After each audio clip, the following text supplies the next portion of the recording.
जय हिंद दोस्तों। आज मैं आपको बताने जा रहा हूं कि वकील कैसे बनते हैं। क्या सिर्फ एलएलबी का कोर्स कर लेने से वकील हो जाते हैं या फिर वकील बनने के लिए और भी प्रोसेस है। आज आपको यही बताऊंगा कि वकील किसे कहते हैं। जो ओरिजिनल में वकील है, जो एडवोकेट है, जो केस लड़ सकता है आपका, जिसको अधिकार मिलता है। इसके अलावा आपको यह भी बताऊंगा कि वकील बनने के लिए आपको कौन कौन सा डिग्री चाहिए, क्या क्या प्रोसेस होता है, कब आप वकील कहलाने लगते हैं, कब कोर्ट में केस लड़ सकते हैं। इसके अलावा आपको यह भी बताऊंगा कि सरकारी वकील कैसे बनते हैं, जो गवर्नमेंट एडवोकेट होते हैं, जिसे पीपी कहते हैं, हम एपीपी कहते हैं। और सारी चीजों को एक ही वीडियो में बताने जा रहा हूं, इसीलिए आप जानकारी के लिए पूरे वीडियो में बने रहेंगे। बस रिक्वेस्ट करूंगा कि वीडियो को लाइक अभी ही कर दे। देखिए, वकील बनने के लिए, एडवोकेट बनने के लिए दो तरह का कोर्स होता है। एक होता है बीए एलएलबी, बीबीए एलएलबी, और दूसरा होता है सिर्फ एलएलबी। अब बीए एलएलबी और बीबीए एलएलबी जो होता है, ये आपको 12वीं के बाद कर सकते हैं, 10+2 के बाद कर सकते हैं, इंटर के बाद कर सकते हैं। तो ये 5 साल का कोर्स होता है। इसे हम बीए एलएलबी कहते हैं, बीबीए एलएलबी कहते हैं। अगर आपने 10+2 किसी भी विषय से किया हुआ है तो आप बीए एलएलबी कर सकते हैं। और अगर आपने ग्रेजुएशन कर रखा है, स्नातक कर रखा है, बीए कर रखा है, बीएससी कर रखा है, बीकॉम कर रखा है, कुछ भी स्नातक आप कर रखे हैं, तो आप एलएलबी कर सकते हैं। तो मात्र और मात्र ये 3 साल में आपका कोर्स फाइनल हो जाएगा। बाकी दोनों कोर्स का मानता वही है, चाहे आप 5 साल के लिए कर रहे हो, चाहे आप 3 साल के लिए कर रहे हो। बस दोनों के लिए यह है कि ग्रेजुएशन के बाद कर रहे हैं इसीलिए 3 साल का हो जाता है, ग्रेजुएशन से पहले कर रहे हैं तो वह 5 साल का हो जाता है। अब मान लिया जाए कि आपने एलएलबी कर लिया या बीए एलएलबी कर लिया, तो क्या कर लेने के बाद आप वकील हो जाते हैं? तो नहीं होते हैं। ये एक कोर्स हुआ जिसे हम लॉ ग्रेजुएट कहते हैं। मतलब आपने एलएलबी कर लिया, बीए एलएलबी कर लिया, तो आप लॉ ग्रेजुएट हो जाते हैं, जिसे कानून स्नातक बोला जाता है। लेकिन आप वकील नहीं बनते हैं। ये तो एक डिग्री मिल गया आपको। ये डिग्री इस चीज का मिल गया कि आगे आप एडवोकेट के लिए पात्र है, वकील बनने के लिए पात्र है। लेकिन सिर्फ डिग्री ले लेने से आप वकील नहीं हो जाते हैं। बहुत सारे ऐसे लोग हैं जो एलएलबी कर लेते हैं, अपने गाड़ी पर वकील का लोगो लगा लेते हैं, एडवोकेट का लोगो लगा लेते हैं, लोगों से कहते फिरते हैं कि मैं एलएलबी कर चुका हूं, मैं भी वकील हूं। भाई, वकील नहीं है। जैसे आमतौर पर लोग स्नातक करते हैं, ग्रेजुएशन करते हैं, इसी प्रकार से आपका लॉ का भी ग्रेजुएशन है, यह कानून स्नातक है। आप लॉ ग्रेजुएट हुए, न कि आप वकील हो गए। वकील के लिए इसके आगे प्रोसेस शुरू होता है। बहुत सारे लोग एलएलबी कर रखे हैं और दूसरे सेक्टर में काम कर रहे हैं अपना, वो वकील नहीं होते। कहते हैं कि मैं एलएलबी कर रखा है, इसका मतलब वो वकील नहीं हो गया। अब आते हैं कि वकील बनते कैसे। तो लॉ करने के बाद, एलएलबी करने के बाद आपको क्या करना है कि अपने राज्य के बार काउंसिल में आपको रजिस्ट्रेशन कराना होता है। अब मान लिया कि आप दिल्ली के रहने वाले हैं, तो दिल्ली बार काउंसिल में आपको रजिस्ट्रेशन कराना होगा। आप बिहार के रहने वाले हैं तो बिहार राज्य काउंसिल में आपको रजिस्ट्रेशन कराना होगा। यूपी के रहने वाले हैं तो यूपी बार काउंसिल में आपको रजिस्ट्रेशन कराना होगा। ये रजिस्ट्रेशन का प्रोसेस क्या होता है? तो इसके लिए आपके सारे डॉक्यूमेंट्स, आपने जितने भी एजुकेशन ले रखे हैं एलएलबी तक का, सारे का डॉक्यूमेंट्स वहां पे वेरीफाई होता है, देखा जाता है, वहां पे जमा करना होगा आपको। इसके अलावा राज्य बार काउंसिल का कुछ फीस होता है, वो आपको जमा करना पड़ेगा। फिर सारा चीज देखने के बाद आपको रजिस्टर्ड कर लिया जाता है और वहां से एक आई कार्ड आपको इशू कर दिया जाता है, जिसमें आपका रजिस्ट्रेशन नंबर मिलता है और एक सर्टिफिकेट भी वहां से दिया जाता है, जो रजिस्ट्रेशन सर्टिफिकेट होता है। तो आप राज्य के लिए पात्र हो जाते हैं। मतलब उस राज्य के लिए पात्र हो जाते हैं, उस राज्य में आप वकालत शुरू कर सकते हैं। जैसे बिहार राज्य के है तो बिहार में कर सकते हैं, दिल्ली है तो दिल्ली में कर सकते हैं, यूपी का है तो यूपी में कर सकते हैं। किसी भी राज्य का है उस राज्य के लिए पात्र हो सकते हैं और वहां वकालत किसी भी डिस्ट्रिक्ट कोर्ट में आप कर सकते हैं। और इसके बाद आपको बता देता हूं कि यह सर्टिफिकेट लेने के बाद भी आप किसी कोर्ट में जाते हैं, किसी भी कोर्ट में आप वहां प्रैक्टिस करने के लिए स्टार्ट करते हैं किसी सीनियर के अंदर में, तो वहां पर क्या होता है कि वहां जो कोर्ट है आपको, वहां कोर्ट के एसोसिएशन में भी आपको रजिस्ट्रेशन कराना पड़ता है। जैसे मान लीजिए बिहार के आप मुजफ्फरपुर के रहने वाले हैं, एग्जाम्पल के तौर पे बता रहा हूं, तो उस मुजफ्फरपुर कोर्ट में होता क्या है कि मुजफ्फरपुर का डिस्ट्रिक्ट बार एसोसिएशन होगा, उसमें आपको रजिस्ट्रेशन कराना होता है। कहीं डिस्ट्रिक्ट बार एसोसिएशन बोला जाता है, कहीं डिस्ट्रिक्ट बार काउंसिल बोला जाता है। तो आपके कोर्ट के भी एसोसिएशन, कोर्ट के भी जो काउंसिल है, उसमें रजिस्ट्रेशन आपको कराना पड़ेगा। जब वहां से करा लेते हैं तब वहां से आपका स्टार्ट हो जाता है वकालत अपने राज्य में, अपने डिस्ट्रिक्ट में। अब आपको बता दूं कि आप चाहते हैं कि देश के किसी भी कोना में मैं प्रैक्टिस के लिए पात्र हो जाऊं, मतलब कहीं किसी भी कोर्ट में मैं अपना वकालत शुरू कर सकूं, तो इसके लिए क्या करना है? तो इसके लिए आपको करना होता है कि बार काउंसिल ऑफ इंडिया का एक एग्जाम होता है। ये हर साल होता है, पहले साल में 2 बार होता था, अब हर साल होता है। बार काउंसिल ऑफ इंडिया का एग्जाम होता है जिसमें आपको एग्जाम में बैठना होता है और उस एग्जाम को क्रैक करना होता है, तब जाकर आप पात्र होते हैं भारत के किसी भी राज्य के किसी भी कोर्ट में आप वकालत करने के लिए। तो ये बार काउंसिल ऑफ इंडिया का एग्जाम जो है ये होता है 100 नंबर का होता है, जिसमें आपको 45 मार्क्स लाने पड़ते हैं। 45 नंबर लाते हैं तो आप पास माने जाते हैं, उससे ऊपर अगर 45 से 1 नंबर भी कम होता है तो आप पात्र नहीं माने जाते हैं, फेल हो जाते हैं। तो ये एग्जाम बहुत ही टफ होता है, हर साल होता है और इसके लिए कोई सीमा नहीं है। आप वकालत करते हुए, जो अपने राज्य में वकालत कर रहे हैं, अपने डिस्ट्रिक्ट में वकालत कर रहे हैं, वो करते हुए आप इस एग्जाम को दे सकते हैं। और ये नहीं है कि आप एक बार फेल हो गए तो दूसरे बार नहीं दे सकते हैं, दूसरे बार फेल हो गए तो तीसरे बार नहीं दे सकते हैं, ऐसा नहीं है। इसमें है कि आप हर साल एग्जाम दे सकते हैं जब तक कि आप पास ना हो जाए। चाहे 2 साल में आप पास हो जाते हैं, 3 साल में पास हो जाते हैं, 4 साल में पास हो जाते हैं, लेकिन फी आपको हर साल देना पड़ेगा। इसका फीस है 3500 से 4000 रुपया फीस लगता है हर साल।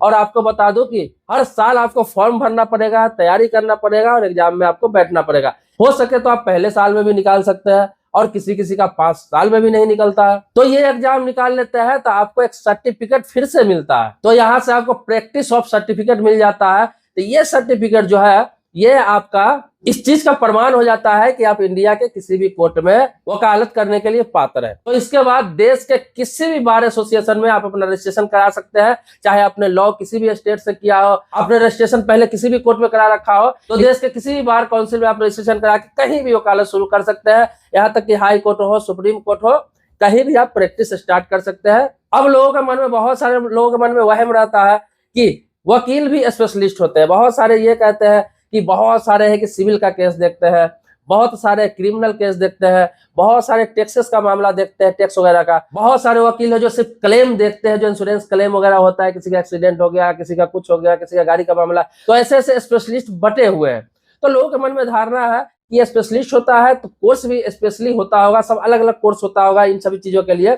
तो आपके जानकारी के लिए बता दूं, ये लॉ जो आप करते हैं, LLB करते हैं, ये सभी के लिए कोर्स सेम ही होता है, इसमें कोई भी अंतर नहीं है, किसी प्रकार का कोई नहीं है। कोर्स आपको वही सेम करना होता है, बाद में जाकर आपको चयन करना होता है। जैसे आपके ऊपर है कि आप सारा तरह के केस लेंगे या फिर आप स्पेशलिस्ट बनना चाहते हैं सिविल का, जो फैमिली मैटर होता है, जमीन जायदाद का मैटर होता है, उसे सिविल लॉ कहते हैं। तो आप चाहे तो सिविल में जा सकते हैं, तो उसका स्पेशलिस्ट बन सकते हैं। पूरा फोकस आप उसी पे करेंगे, उसी के बारे में जानकारी लेंगे, उसी से संबंधित आप सीनियर चुनेंगे, तो फिर आप सिविल का स्पेशलिस्ट हो जाएंगे।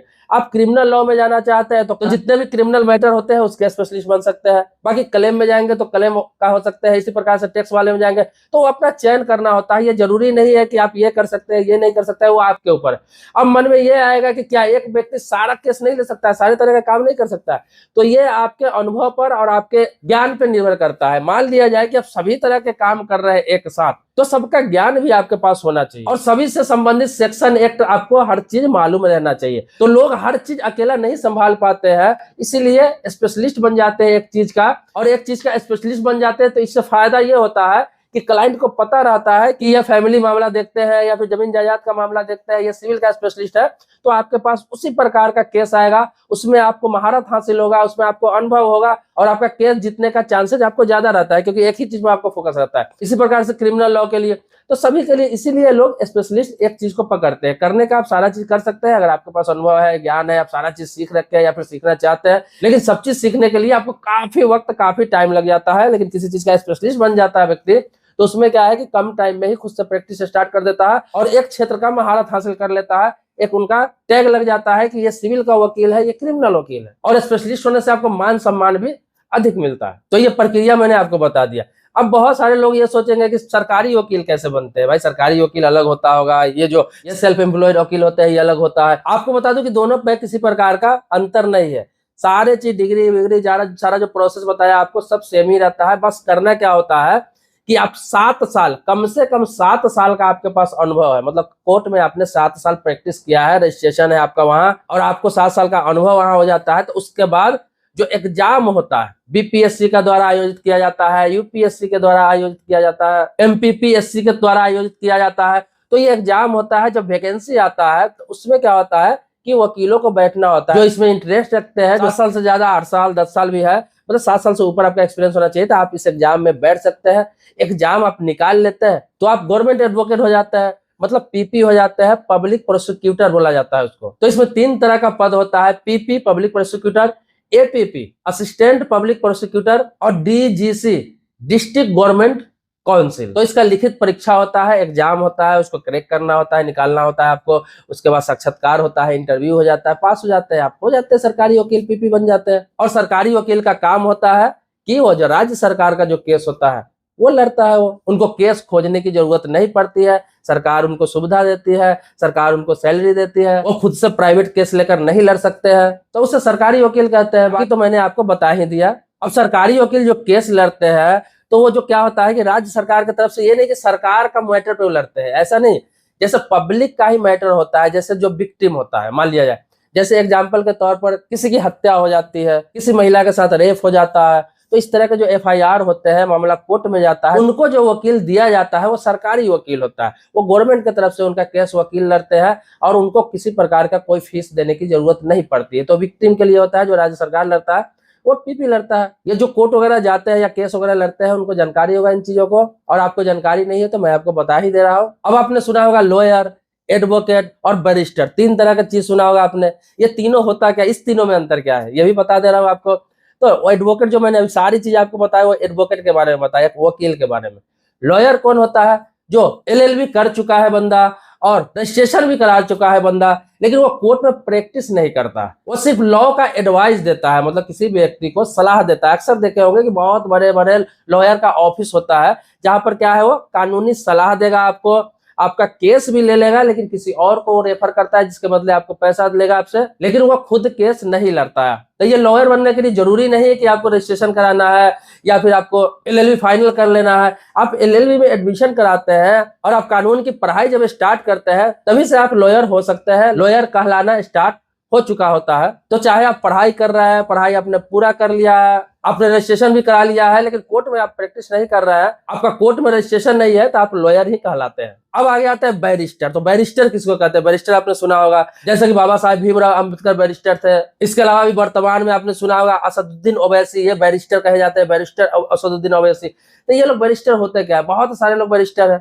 तो बैरिस्टर हम उसे कहते हैं जो लंदन से पढ़ाई करके आया है, लॉ करके आया है, जो ब्रिटेन से लॉ करके आते हैं, इंग्लैंड से लॉ करके आते हैं, लॉ की डिग्री लेकर आते हैं, वहां से जो लॉ ग्रेजुएट होकर आते हैं उन्हें हम बैरिस्टर कहते हैं। ये लोग क्या है, जो असद ओवैसी है, ये लंदन से, इंग्लैंड से लॉ करके आए हुए हैं, इसीलिए इनके नाम में एडवोकेट नहीं लगता है, लॉयर नहीं लगता है, इनके नाम में बैरिस्टर लगता है। इन्हें बैरिस्टर कहा जाता है क्योंकि ये एक तरह से इंटरनेशनल डिग्री हो जाता है, क्योंकि बैरिस्टर जो बनते हैं उन्हें इंटरनेशनल लॉ का ज्ञान होता है, हर देश का कानून लगभग वो जानते रहते हैं, उनको पता होता है। अब आपको बता दूं कि नोटरी, नोटरी जो होता है, जो मुहर मारता है, साइन करता है, वो क्या होता है। बहुत सारे लोगों के मन में आते हैं नोटरी क्या होता है, जो नोटरी पब्लिक होता है। तो नोटरी जो होता है, जो आपका वेरीफाइड करता है किसी भी डॉक्यूमेंट्स को, चाहे जीपीए हो चाहे एफिडेविट हो, तो नोटरी है ना, वो भी एडवोकेट से ही बनते हैं। तो जो लोग एडवोकेट हो चुके होते हैं, इसमें भी है कि 7 साल अगर आपका अनुभव है, एक्सपीरियंस है, 7 साल आप वकील रह चुके हैं, 7 साल से कोर्ट में प्रैक्टिस कर रहे हैं, तो आपको क्या है, उसके बाद इसी प्रकार से राज्य सरकार की तरफ से एग्जाम आयोजित किया जाता है, जिसमें क्रैक करने के बाद नोटरी पब्लिक बनते हैं। उनके लिए भी ऐसे ही एग्जाम आयोजित किया जाता है, बीपीएससी की तरफ से, यूपीपीएससी की तरफ से, एमपीपीएससी की तरफ से, मतलब आयोजित किया जाता है। और उसी में से जो क्रैक करते हैं, उसके बाद इंटरव्यू होता है, तो वो पास करते हैं, उसके बाद वो नोटरी हो जाते हैं। इसमें उनको पावर मिल जाता है, या अधिकार मिल जाता है कि किसी भी डॉक्यूमेंट्स को वेरीफाई कर सकते हैं, सर्टिफाइड कर सकते हैं, और इसके बाद उन्हें दर्जा मिल जाता है गजेटेड ऑफिसर का। वो गजेटेड ऑफिसर कहलाते हैं, उनका सिग्नेचर का पूरे देश में मान्यता हो जाता है किसी भी डिपार्टमेंट के लिए। तो मुझे लगता है बहुत सारी चीजें मैंने एक ही वीडियो में आपको बता दिया है, लेकिन फिर भी होता क्या है कि कुछ छूट गया हो, या फिर कुछ नया सवाल हो, कोई डाउट हो, कुछ पूछना है, कुछ जानना चाहते हैं इस वीडियो से संबंधित, तो कमेंट बॉक्स में लिख सकते हैं। इसके अलावा किसी नए टॉपिक पर वीडियो चाहिए, किसी नए मुद्दे पर वीडियो चाहिए, तो आप कमेंट बॉक्स में लिख सकते हैं, आपके टॉपिक पर भी वीडियो जरूर बनाऊंगा। ये टॉपिक बहुत पुराना है, बहुत दिनों से लोग डिमांड कर रहे थे कि इसके बारे में जानकारी दीजिए, तो मैंने एक पूरा डेडिकेटेड वीडियो आप लोगों के लिए बना दिया, ताकि हर चीज आपको एक ही वीडियो में मिल जाए। सब्सक्राइबर नहीं है तो चैनल को सब्सक्राइब कीजिए, अगर सब्सक्राइबर है तो इसके लिए कोटि कोटि धन्यवाद देता हूँ, आभारी हूँ आपका। मिलते हैं नेक्स्ट वीडियो नए मुद्दे के साथ, तब तक के लिए शुक्रिया, धन्यवाद, जय हिंद दोस्तों।